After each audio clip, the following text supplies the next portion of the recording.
Red టీవీలో మీ వ్యాపార ప్రకటనల కోసం ఈ నంబర్ ని సంప్రదించండి 6281747728. సార్ ఇటు కాంగ్రెస్ ఏం ఆరోపిస్తుందంటే ఇది బీజేపీ బీఆర్ఎస్ ఆడుతున్న డ్రామా, ఎప్పుడు అరెస్ట్ చేయాల్సింది కవిత గారిని ఎలక్షన్స్ టైంలో అరెస్ట్ చేస్తుంది, వీళ్ళు జస్ట్ ఒక డ్రామా ఆడుతున్న వాళ్ళు ఆరోపిస్తున్నారు. దొంగ దొంగ ఇదిగో దొంగ దొంగ అన్నట్టు దెయ్యాల వేదాలలో దొంగే ఇదిగో దొంగ అన్నట్టు ఉంటుంది. వాళ్ళు చేస్తున్న దౌర్భాగ్యం. వాళ్ళు అరెస్ట్ చేయకపోతేనేమో ఎందుకు అరెస్ట్ చేయలేదు అని ఇన్నాళ్ళు గొడవ చేశారు. అరెస్ట్ చేస్తేనేమో ఇప్పుడు డ్రామా అంటారు. ఇవి వాళ్ళ బీజేపీ వాళ్ళు కుమ్మక్కయ్యారని తేడా తెల్లగా తెలుస్తుంది. కుమ్మక్కయ్యే ప్రాంతీయ పార్టీని అణచాలి, బీఆర్ఎస్ అణచేయాలి, తమిళనాడులో డిఎంకేని అణచేయాలి,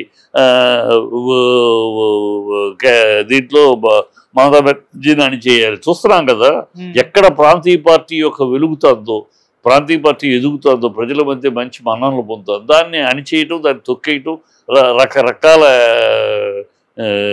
ఉపయోగించి వాళ్ళ అన్ని సంస్థలను ఉపయోగించి చేయటం చేస్తున్నారు. ఇది ఎంతకాలం సాగుద్ది చూద్దాం. సాగినంతకాలం సాగుద్ది. అన్నీ శాశ్వతం కాదు కదా. ఒక మోడీ బొమ్మ చూపించేసేసి ఎన్నాళ్ళు డ్రామా చేయగలరు? 10 ఏళ్ళు నడిపారు. చూస్తారు కదా రేపు రాబోయే దీంట్లో మోడీ బొమ్మ చూపించి వీళ్ళు ఆడించే నాటకం ఎంతవరకు సాగుద్దో. ఖచ్చితంగా ప్రజలు అప్రమత్తం అవుతున్నారు. ఈ దాష్టికమైన రాజకీయం, నువ్వు నా దగ్గరికి వస్తే నువ్వు పవిత్రుడివి, నువ్వు నాకు ఎదురు నిలబడితే నిన్ను మా సంస్థలన్నీ ఉపయోగించి నేను లోపల పెడతాం, ఇది జరుగుతుంది. సుజనా చౌదరి ఏమయ్యాడు, అజిత్ పవార్ ఏమయ్యాడు, విశ్వశర్మ ఏమయ్యాడు? మీ పార్టీలో అంటే మీ పార్టీలో అంతవరకు మీరే ఛార్జ్ షీట్లు పెడతారు, మీరే 100 రిపోర్ట్లు పెడతారు. మీ పార్టీలోకి చేరగానే ఆగిపోద్ది. రేవంత్ రెడ్డి కేసు ఆగిపోద్ది. అది మీ కుమ్మకు అర్థమవుతుంది కదా. మరి నిజమైతే రేవంత్ రెడ్డి కేసు ఇన్నాళ్ళు ఎందుకు రావాలి, ఇప్పటికీ ఎందుకు రాదు? ఏ కేంద్రం దాని మీద ఎందుకు అంత డైరెక్ట్గా, అంతకన్నా డైరెక్ట్గా దొరికాడు, డబ్బులతోటి క్యాష్ తోటి డైరెక్ట్గా దొరికాడు కెమెరా. దొరికిన అతని మీద ఇంతవరకు లేదు. ఇక్కడ ఏమీ లేదు. మొన్నటిదాకా అనుమానితురాలు, మొన్నటిదాకా సాక్ష్యం, ఫస్ట్ సాక్ష్యం, ఆ తర్వాత అనుమానితురాలు మార్చారు, ఇప్పుడు నిందితురాలు అంటున్నారు. 2.5 ఏళ్ళుగా ఈ డ్రామా అక్కడేమో 2.5 ఏళ్ళైనా కదలికి కూడా లేదు. అంటే మీ వాళ్ళు మీకు క్విక్ బ్రోక్లాగా ఎలా అయిపోయిందంటే జాతీయ పార్టీలు రెండు కూడా, కాంగ్రెస్ బీజేపీ, నువ్వో నేను, మిగతా రీజనల్ పార్టీలు ఎవ్వడూ పెరగద్దు, ఎవడు ఇది ఆరంభం నుంచి ఉంది. ఓ పీనశ్రవణ్ పెరగనేలా, ఓ ఆనాడు సంజీవ్ రెడ్డి గారి కాడ నుంచి, మన సౌత్లో తమిళ్లో కామరాజు గారు, అన్నాదురై గారు, ఇలా ఎవరైనా సరే సౌత్లోంచి ఎదుగుతున్నారు, నేషనల్ లెవెల్కి ఎదుగుతున్నారంటే వాళ్ళని తొక్కేయట, అవమానించుట, కించపరుచుట, ఇది జాతీయ పార్టీలు చేస్తున్న దౌర్భాగ్యం. దాంట్లో భాగమే ఇది. ఓకే సార్, కవిత గారు రెస్పాన్స్ ఇప్పటి వరకు కూడా కేసీఆర్ గారు స్పందించలేదు అంటే ఆయన మౌనం వెనుకున్న రీజన్ ఏంటి సార్? ఆయన ఏం స్పందిస్తారు? బాధలో ఉంటారు. తన కూతురుని ఒక ఆడపిల్లని ఇట్లాగ అవుట్ ఆఫ్ వే అన్ని అతిక్రమించి, అన్ని విధానాలని అతిక్రమించి తీసుకెళ్తే ఆయన చేస్తే లీగల్ యాక్షన్ చేయాలి. వీళ్ళలాగా రేవంత్ రెడ్డి లాగా చిల్లర వాగుడు వాగలేడు కదా ఆయన. రేవంత్ రెడ్డి వాగుతాడు, పాతి పెడతాం, పూతి పెడతాం, బూతులు మాట్లాడతాడు. సీఎం అయినా కూడా సీఎం స్థాయి లేకుండా అసలు అలుపులకి అధికారం వస్తే ఎలా ఉంటుందో రేవంత్ కనపడుతున్నాడు. అలుపులకు అధికారం వస్తే వాళ్ళ భాష ఎలా ఉంటుంది, వాళ్ళ మాటలు ఎలా ఉంటాయి అనేది రేవంత్ ప్రత్యక్ష నిదర్శనం. అలాగే ఈయన మాట్లాడలేడు కదా. ఆయన మాట్లాడిన మాట ఇప్పుడు ఉద్యమం టైంలో మాట్లాడాడు. ఉద్యమం టైంలో పరుష పదజాలం వాడాడు ఆయన. ఉద్యమం అప్పుడు వాడతాం. తర్వాత చీఫ్ మినిస్టర్ అయినాక ఆయన ఇలాగ బొంద పెడతాం, బట్టలు ఉడదీస్తాం, ప్యాంట్ ఉడదీస్తాం అని ఏనాడు చెప్పలేదు. ఏనాడు అలాంటి మాటలు మాట్లాడాల.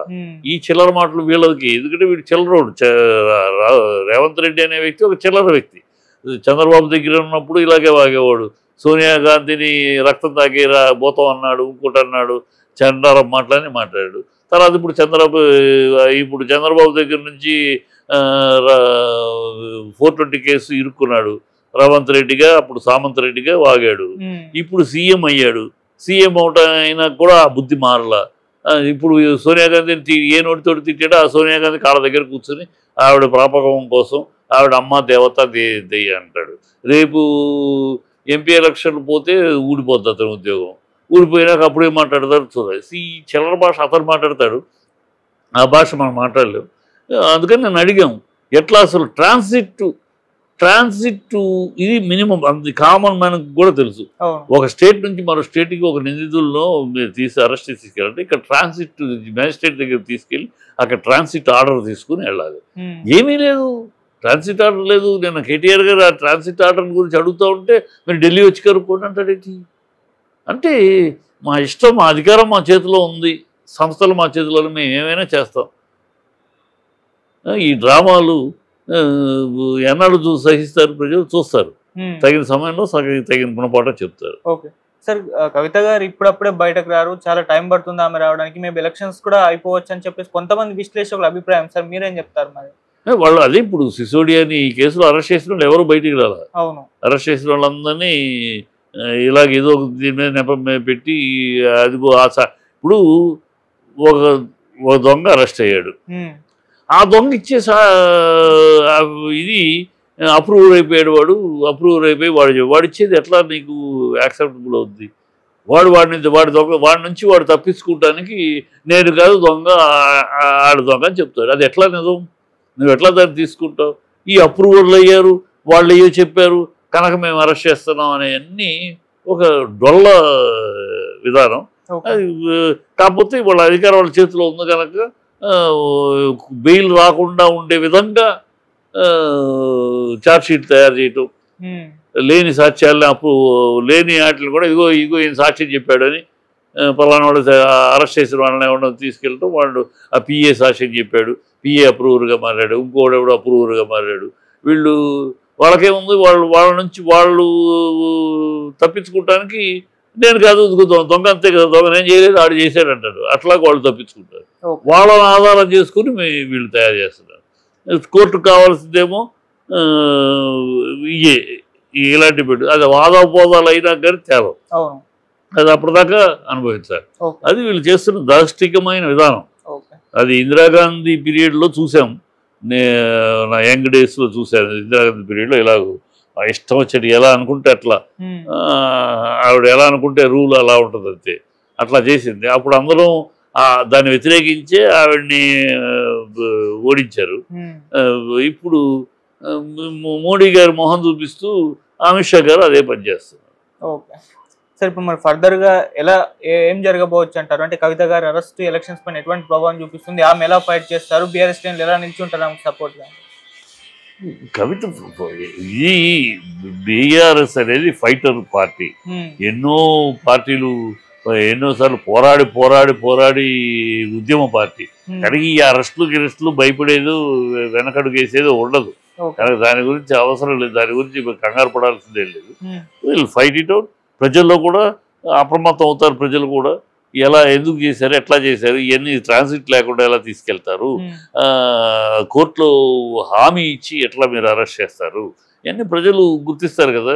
ఇవాళ కోర్టులో కూడా నా ఉద్దేశంలో కోర్టులో కూడా డెఫినెట్గా the wisdom of the judge, I hope the judge ఖచ్చితంగా ప్రశ్నించాలి, ప్రశ్నిస్తారని కోరుకుంటున్నా. ఎట్లా మీరు ట్రాన్సిట్ తీసుకున్నారా అడుగుతారు ఖచ్చితంగా.